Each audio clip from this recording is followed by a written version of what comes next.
नमस्कार दोस्तों, मैं ब्रिजेंद्र यादव। विजय कोचिंग के इस ऑनलाइन चैनल पर आपका स्वागत है।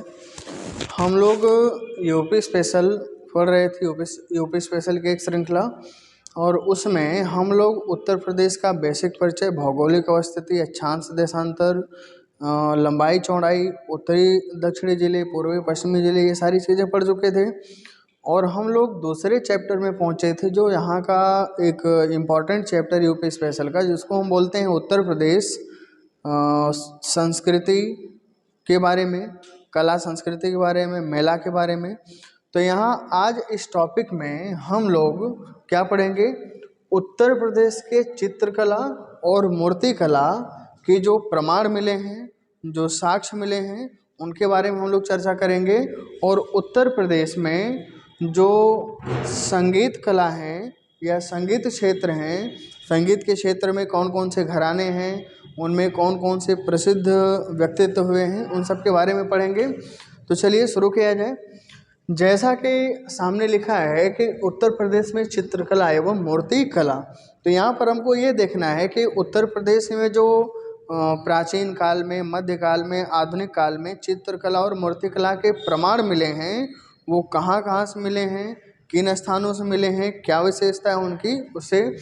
तो यहाँ पर लिखा गया है कि प्राचीन काल के चित्र उत्तर प्रदेश के सोनभद्र जिले के, उत्तर प्रदेश के किस जिले के, सोनभद्र जिले के 3-4 स्थान हैं। जैसे एक स्थान है जिसका नाम है लिखनिया दरी, जिसका नाम क्या है, लिखनिया दरी।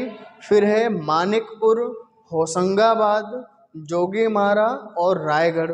यहाँ से प्राप्त हुए हैं, कुछ गुफाओं में प्राप्त हुए हैं, कुछ मिट्टी में दबे हुए प्राप्त हुए हैं जो चित्रकला और मूर्तिकला हैं। तो किस जिले से मिले हैं, तो उत्तर प्रदेश का जिला है जिसका नाम क्या है, सोनभद्र। और सोनभद्र के 4-5 स्थान हैं, जैसे लिखनिया दरी है, मानिकपुर, होशंगाबाद, जोगीमारा और रायगढ़। ये कुछ ऐसे स्थान हैं जहाँ से उत्तर प्रदेश में प्राचीन काल के चित्रकला और मूर्तिकला के प्रमाण मिले हैं। अब यहाँ से आगे चलते हैं। मध्यकाल की अगर बात की जाए तो मध्यकाल के दौरान उत्तर प्रदेश में एक विशेष शैली का विकास हुआ था, और शैली को हम क्या बोलते हैं, मुगल शैली। और मुगल शैली को ही हम लोग क्या बोलते हैं, आगरा शैली। क्योंकि प्रारंभ में मुगलों की राजधानी कहाँ हुआ करती थी, आगरा। प्रारंभ में मुगलों की राजधानी थी आगरा। तो मध्यकाल में यूपी में मुगल शैली का विकास हुआ या प्रचलन हुआ, और इसी को हम क्या बोलते हैं, आगरा शैली।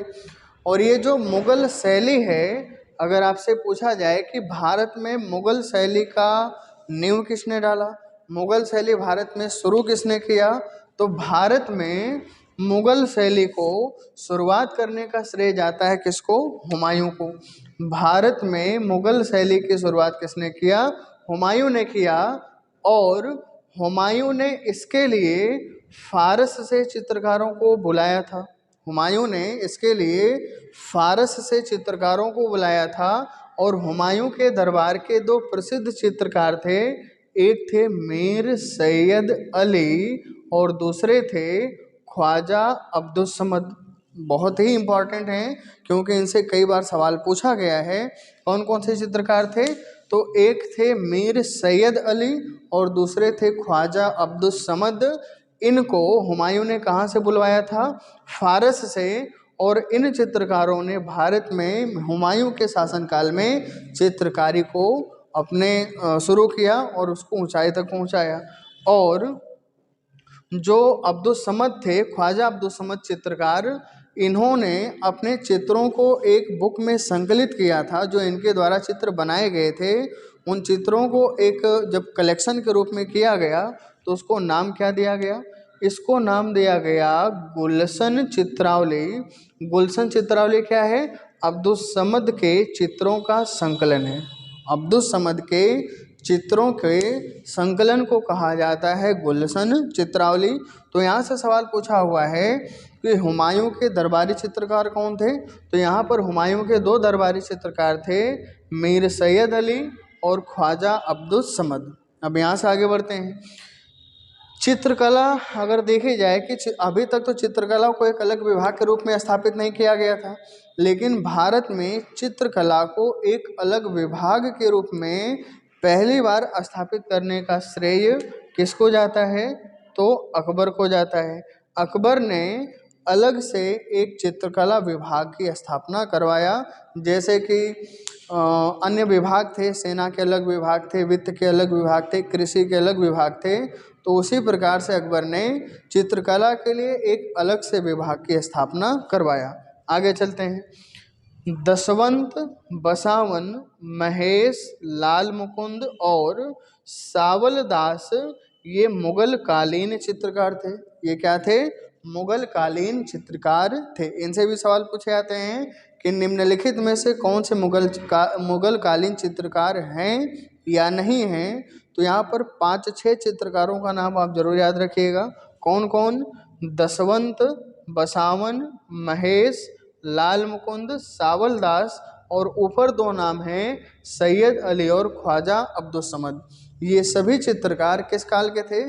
तो ये थे मुगल कालीन चित्रकार। कब के थे? मुगल कालीन चित्रकार।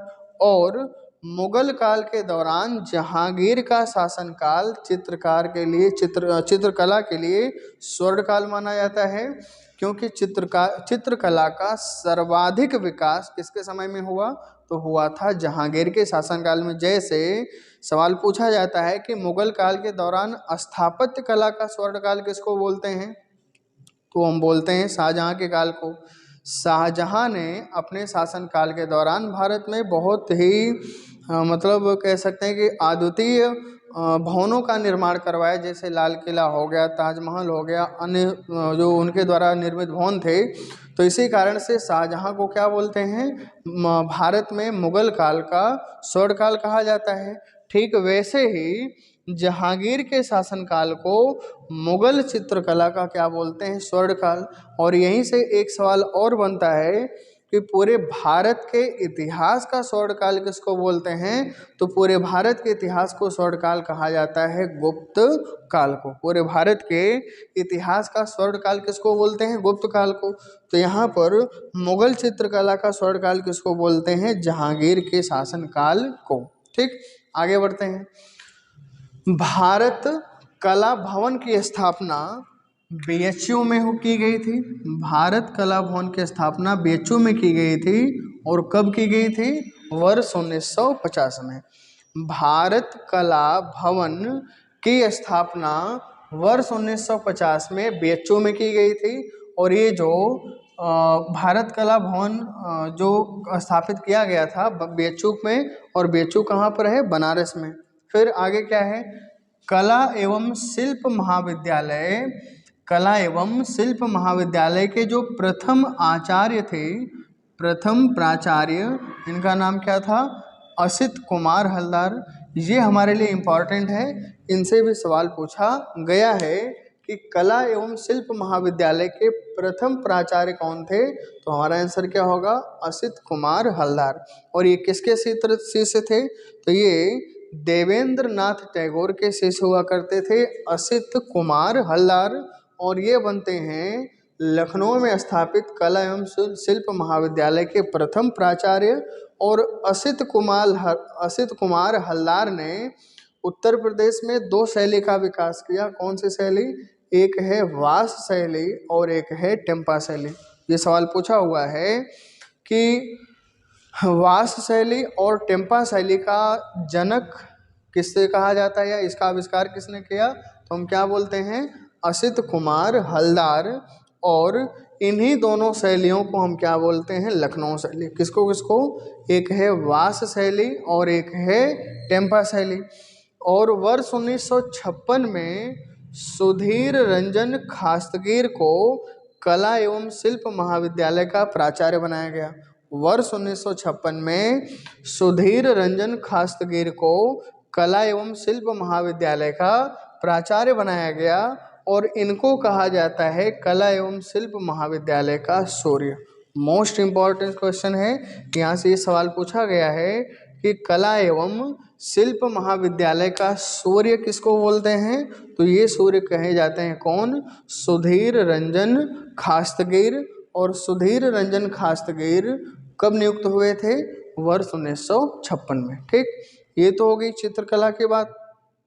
और यहाँ पर आगे देखते हैं उत्तर प्रदेश के जो संगीत राजघराने हैं, यहाँ से भी सवाल पूछा जाता है कि कौन सा कलाकार किस राजघराने से संबंधित है। तो उत्तर प्रदेश के जो संगीत राजघराने हैं वो कौन कौन से घराने हैं?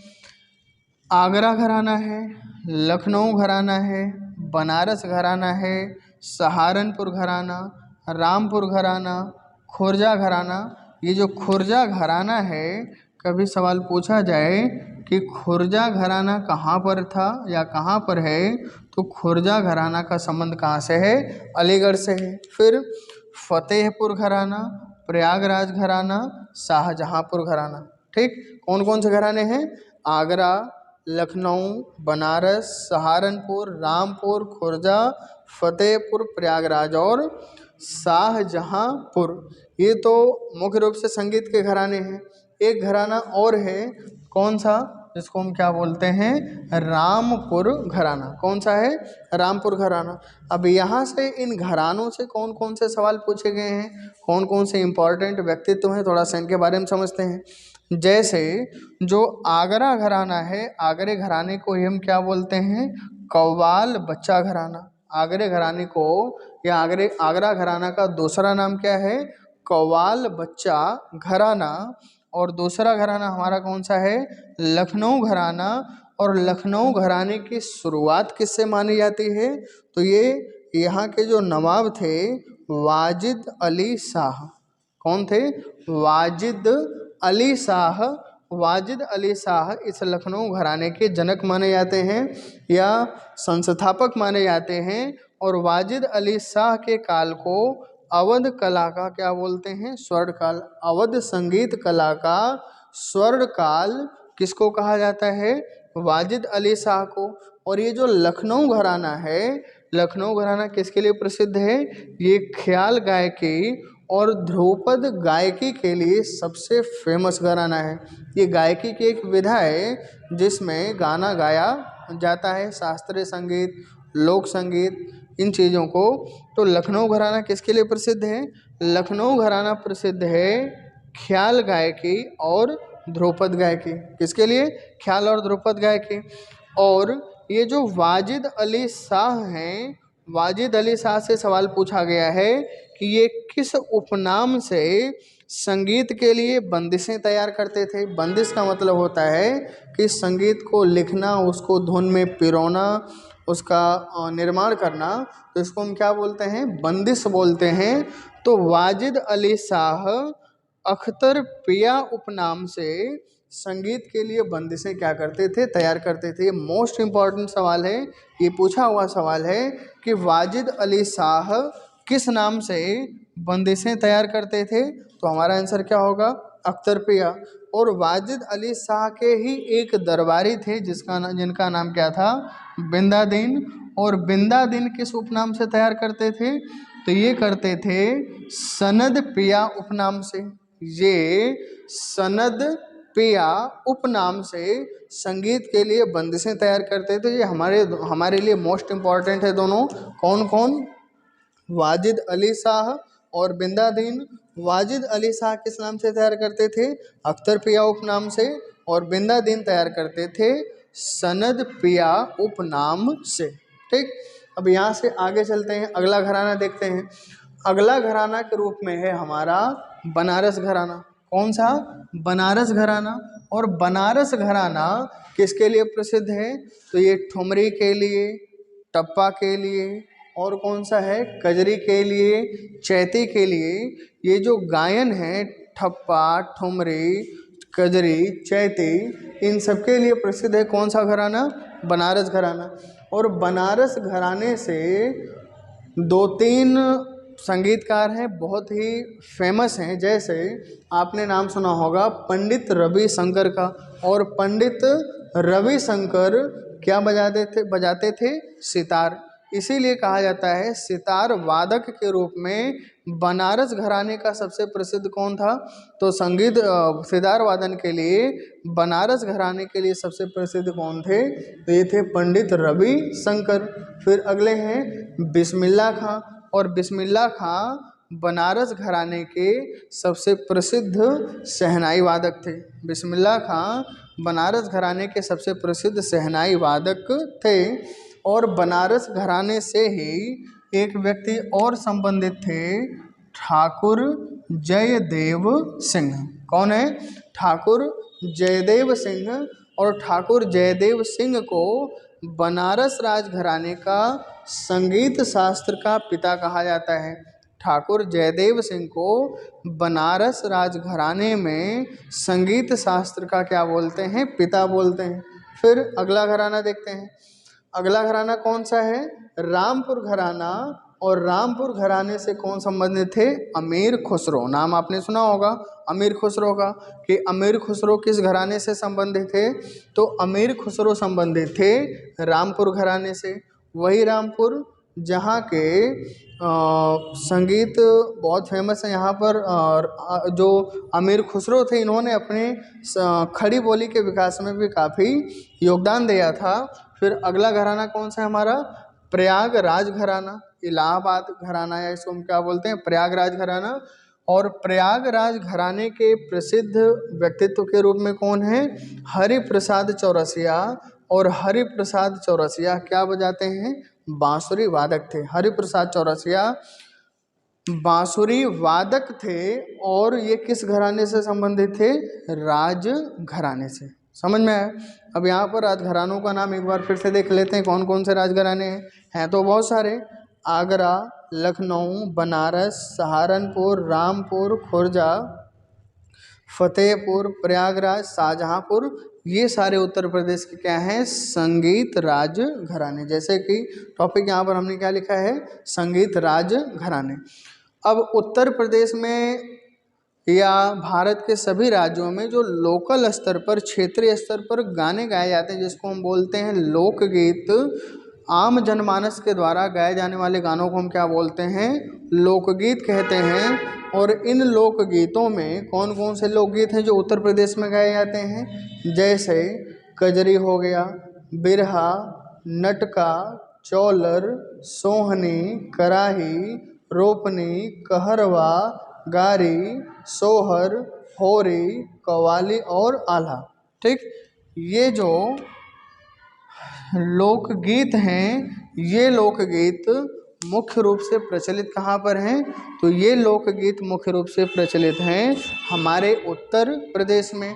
जैसे हम लोग देखते हैं कि जब हमारे यहाँ सावन का महीना आता है, तो इस सावन के महीने में हमारे यहाँ एक गाना खासकर महिलाओं के द्वारा गाया जाता है, और इसको हम क्या बोलते हैं? कजरी। इसको हम क्या बोलते हैं? कजरी। जैसे बचपन में हम लोग देखते थे कि पेड़ की डालों पर झोले पड़ते थे, और झोलों पर महिलाएं बैठती थीं या जेंट्स बैठते थे, तो वो कजरी के रूप में गानों को क्या करते थे? गाते थे और झूला को झूलते रहते थे। उसी प्रकार से हमारे उत्तर प्रदेश के पूर्वांचल क्षेत्र, बिहार में, झारखंड में आज भी बिरहा बहुत प्रचलित है। और बिरहा संगीत की एक विधा है जो कि लोकगीत के रूप में इसका प्रचलन देखा जाता है। सोहनी को अगर देखा जाए तो सोहनी जब धान की रोपाई और निराई गुड़ाई होती है, तो उस समय ये गाना गाया जाता है, जिसको हम क्या बोलते हैं? सोहनी।